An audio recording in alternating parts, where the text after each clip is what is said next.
নমস্কার বন্ধুরা, কেমন আছো সকলে? আশা করি সকলে অনেক অনেক ভালো আছো। আরো একটা নতুন ব্লগে সকলকে অনেক অনেক ওয়েলকাম জানাচ্ছি। আর আজ হচ্ছে শনিবার, 20শে এপ্রিল। তো এতটাই গরম পড়েছে, সেই জন্য ভাবলাম বিকেল বেলাতে মাঠে বেড়াতে যাচ্ছিলাম, সেই সময়টাই তোমাদের দেখালাম। আর সেটাই মানে সেটা দিয়েই ফার্স্ট ব্লগটা হচ্ছে স্টার্ট করলাম আর কি। আর কিন্তু এটা হচ্ছে আবার সকালবেলাতে। সকালবেলাতে তার আগের দিন যেহেতু একাদশী ছিল, তো সেই জন্য পালন করব। আর সেই জন্য আমি হচ্ছে আজকে একটু পেঁপে, আলু, পনির, ছোলা দিয়ে তরকারি বানাবো। তো প্রথমেই হচ্ছে টুকরো করে রাখা পনির গুলোকে ভেজে নিলাম, আর তারপরে কড়াইতে সর্ষের তেল ফোড়ন দিয়ে তাতে হচ্ছে পেঁপে আলুটা দিলাম, ছোলাটা দিলাম, দিয়ে পেঁপে আলু আর ছোলাটা এখন একটু ভালো করে আমি ভেজে নিলাম। তারপরে দিয়ে দিলাম পরিমাণ মতো লবণ, হলুদ গুঁড়ো, জিরে গুঁড়ো, আর দিলাম সামান্য একটু লঙ্কা। কারণ আমি হচ্ছে এটা কাঁচা লঙ্কা দিয়ে করব, সেই জন্য লঙ্কা না দিলেও হতো, তাও একটুখানি জাস্ট কালারের জন্য দিলাম। আর এবারে ভেজে নিয়ে জলটা দিয়ে দিলাম।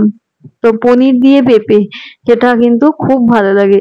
তোমরা যারা যারা কখনো বানাওনি, তোমরা কিন্তু অবশ্যই বাড়িতে একবার ট্রাই করতে পারো পনির দিয়ে পেঁপে।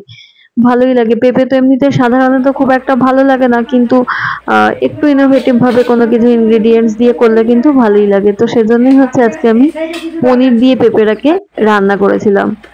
আর একটা কাঁচা লঙ্কা দিয়ে দিলাম। যাই হোক, তরকারিটা হয়ে এসেছে। আর এখন হচ্ছে আমি তাতে একটু চিনি দিয়ে দিলাম, কারণ নিরামিষ রান্নায় একটু চিনি দিলে ভালোই লাগে।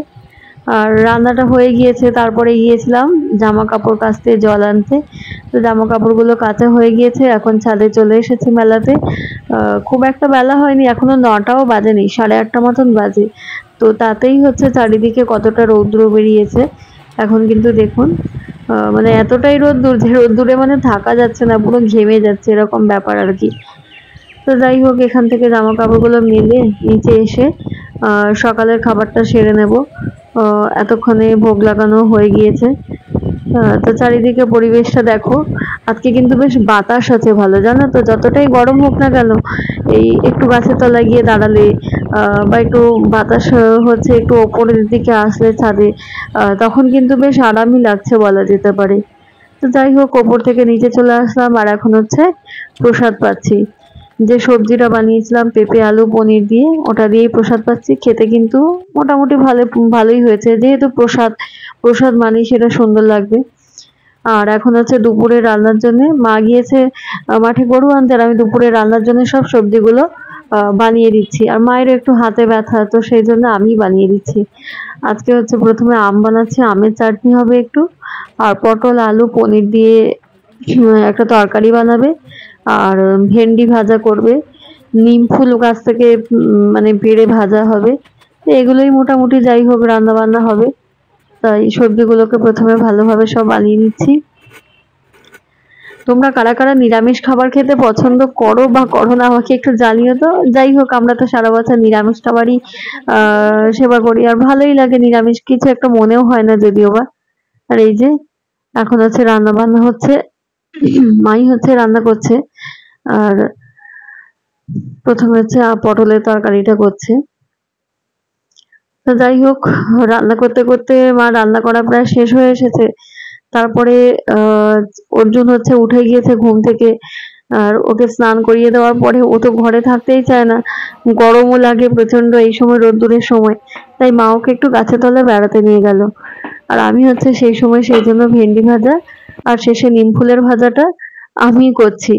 আর তারপরে ভোগ লাগানোর জন্য যা গোছগাছ করা, যা কিছু করা, সেগুলো আমি করে দিলাম সবকিছু। ছোট বাচ্চা থাকলে যাই হয়, সবাই মিলেমিশে কাজ করতে হয়, এইভাবে না হলে তো সম্ভব হয়ে ওঠে না। তো এই দেখো রান্নাগুলো হয়ে গিয়েছে আগে, সেগুলোই একটু জাস্ট দেখিয়ে নিচ্ছি তোমাদেরকে। আর তারপরে ভোগ টোগও লাগানো হয়ে গিয়েছে, এই দেখো সকলে ভোগ দর্শন করো। ওহো, আর নিম ফুলটাকে কি করলাম, নিম ফুলটাকে আমি ভাজার পরে না ওটাকে লবণ আর সর্ষে তেল দিয়ে মেখে নিয়েছি। এটা কিন্তু খুব ভালো লাগে, আর গরমের সময় এটা খুবই ভালো জিনিস।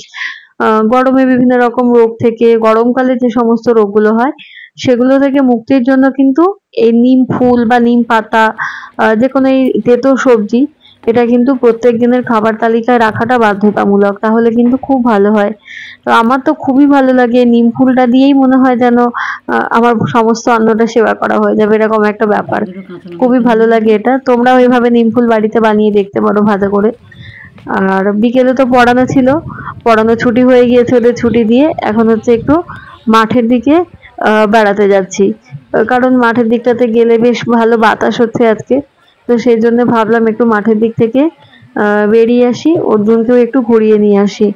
তো এই যে সেই জন্যই এখন মাঠে চলে এসেছি। এই যে সবাই এখানে বসে আছে, ওই যে অর্জুন হচ্ছে একজনের কোলে গেছে, ও গিয়ে করে আবার দেখে নিচ্ছে আমি পাশে আছি কিনা। আর এই দেখো মাঠে হচ্ছে ছোট বাচ্চারা ওই দূরে ঘুড়ি উড়াচ্ছে। ওদের এই ঘুড়ি উড়ানোটা দেখতে ভারী ভালো লাগে, জানো তো। ছোটবেলায় আমরাও এরকম মাঠে প্রচুর খেলা করতাম। আগে ছোট বাচ্চারা প্রচুর খেলা করতো, এখন যদিও বা সেই খেলা করাটা কমে গিয়েছে। তো যাই হোক বন্ধুরা, ভিডিওটা আজকে বেশি বড় করছি না, এখানেই শেষ করছি। দেখা হবে পরবর্তী ভিডিওতে। ততক্ষণ পর্যন্ত তোমরা সকলে ভালো থেকো, সুস্থ থেকো, নমস্কার। আর এটা সন্ধ্যাবেলা একটু দুধ কর্নফ্লেক্স আর ছানা বানিয়েছিলাম ভোগের জন্য, আর এটাই হচ্ছে আজকে ভোগ দিয়েছিলাম। তোমরা সকলে ভালো থেকো, টাটা।